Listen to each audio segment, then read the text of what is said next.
Have you ever procrastinated on something important and ended up totally bombing it? We are on week 2 of a collection of talks called Ghosted, where we're talking about hearing the voice of God even when it's hard to hear.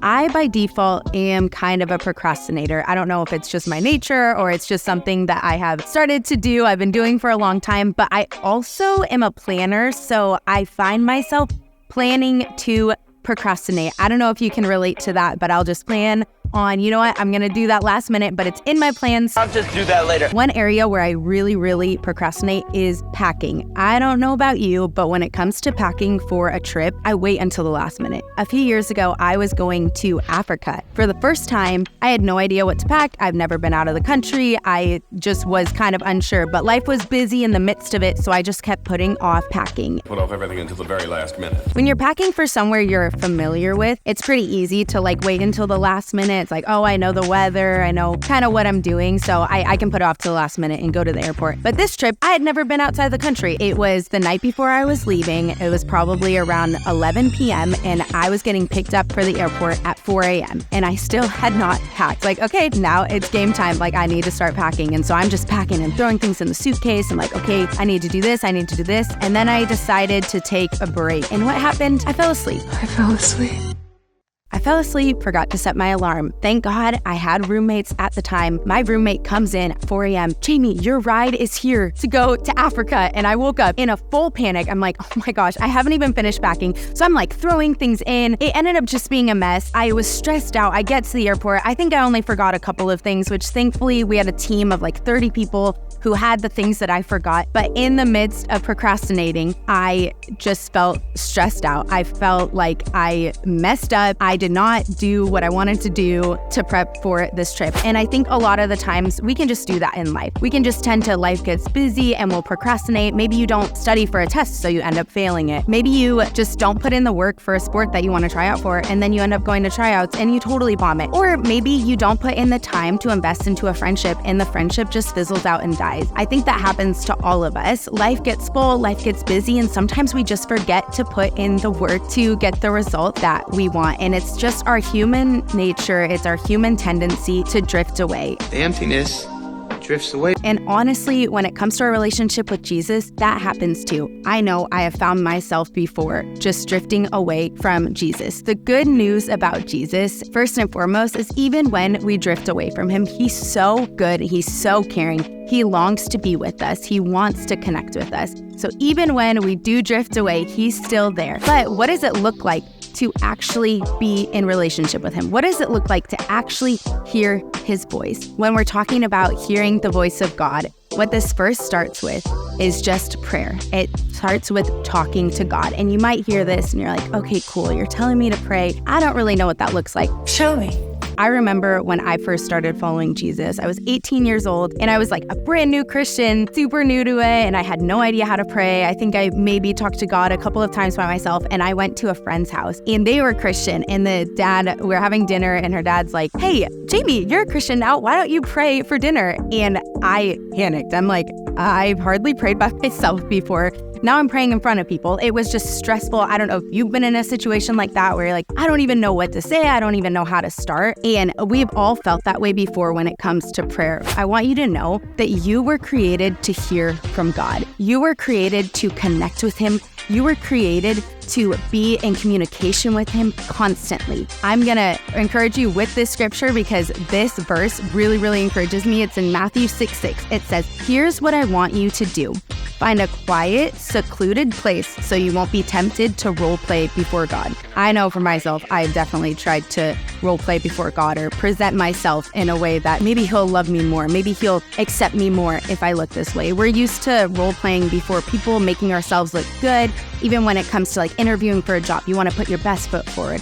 Who am I? But this verse is saying, go to a quiet place where you won't even be tempted to do that. It says, just be there as simply and honestly as you can manage. The focus will shift from you to God, and you will begin to sense his grace. This passage, I just feel like a huge relief when I hear this passage. We can all take a big sigh.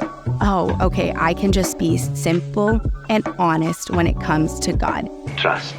God already knows everything about our lives. And I think sometimes we can even use that as an excuse to not talk to him. He already knows what's going on. So what's the point of like letting him know? He's already aware. But there's something so unique about when we just start telling God about what's going on in our lives. And that's what prayer really is. Prayer is just simple communication. It's just talking to him. It's like talking to your friend. It's like talking to your mom, telling them what's going on in your life. This is where I'm at. Can you be a part of this? Can you help me? And honestly, I know for myself, I love a good vent session. I love going and talking to my friends and being like, this is what's going on in my life. I just need to get it out there. Or telling my mom, like, this is where I'm at. Like, do you have advice for me? What do? I just need to get my words out there. Venting. And a lot of the time, I don't leave feeling like extremely fulfilled, at peace. Honestly, a lot of the time I feel a little bit more discouraged. Maybe it felt good to get it out there, but there's still this lingering of, I think there's more I need to do. When I go and I talk to God, I've started doing this so much more in my journey with Jesus and just venting to him and telling him what's going on in my life. There's this overwhelming sense of peace, knowing, okay, actually, as I talk to you, as I tell you what's going on in my life, I'm starting to sense your peace and your grace. That's what it says in this verse. The more you just start to talk to God, the more you start to sense his peace. And it doesn't really make sense. It's kind of hard to grasp. I don't even know how to fully explain it. You just kind of have to do it. And you kind of have to just keep trying and keep talking to God. And the more and more that I just tell God what's going on in my life, the more and more I experience his peace. And even more than experiencing his peace, I'm reminded he's in control. In control. And he gives me a perspective that's beyond anything, because your friends care about you, your mom and dad care about you, your boyfriend or girlfriend, they care about you, they want to hear about what's going on in your life. God cares about you more, and God actually knows everything that's going to happen in your life. He actually has a perfect plan in place for you. And so there's just a peace when you even tell him, this is kind of what I'm going through. God is able to give you an overwhelming just sense of grace, but then also a perspective that's beyond our own. Get perspective. I know for myself, I need God's perspective a lot, because when I get perspective from my friends, which they're awesome, it's not always the best perspective, but God knows what I'm going through. God knows what's going to happen next. God's already a part of it. And so when I go to him and I start talking to him, he gives me a perspective that is beyond my own. I want to end with this, the perfect example of someone who went to God, because maybe you're like, okay, great, that sounds awesome. Okay, maybe I can start going to God. But when it talks about following Jesus, when we talk about what it looks like to follow Jesus, it means following the ways of Jesus, looking at his life and seeing, okay, what did Jesus do? Like how did he live his life when he was here on earth? And we can read in the Gospels and see the way he lived his life. One of my favorite things about Jesus is that it says that he goes away often to spend time with God, to talk to God. He goes away and he goes to a quiet place just to talk to him, to be simple, to be honest with God about how he's feeling, what he's going through. If Jesus needed to go to God, how much more do I need to? Even before Jesus goes to the cross and he knows he's about to die, he goes to this place called Garden of Gethsemane and he talks to God. And he's super honest and he's like, please take this suffering from me, but also do your will, not my will. I want your will to be done. Jesus is the perfect example of what it looks like to, okay, God, I'm feeling all these ways. I don't really know what to do. I would love for you to take this from me, but at the same time, I know you have a higher perspective. I know you have a plan for me, so I'm going to trust you.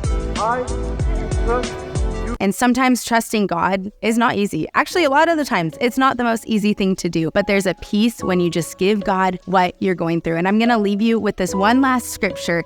It's in Psalms, and it says this: you draw near to those who call out to you, listening closely, especially when our hearts are true. Let me remind you again that you were created to hear from God.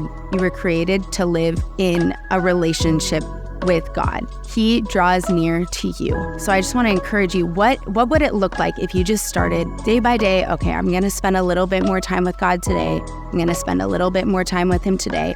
I'm going to start talking to him more. And I bet you're going to start to sense his nearness more. You're going to start to sense his grace more. That's a promise in the Bible. It says the more you go to him, the more you sense his grace, you sense his awareness. And I just want to encourage you today to take that step. Maybe it's right now. Maybe it's right after this.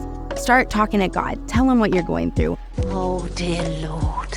One way that I love to do this, and this is just a plug for something that we have as a tool here at Church Home that I find so helpful for me to even connect with God. Even when I don't know what to say, I wake up in the morning, I open up my phone, we have an app, a Church Home app, and there's something called a daily guided prayer. And you just click on it and you click begin. And sometimes in the morning, pretty much every morning, actually, I like to start this way. I will just put this daily guided prayer on. I'll close my eyes.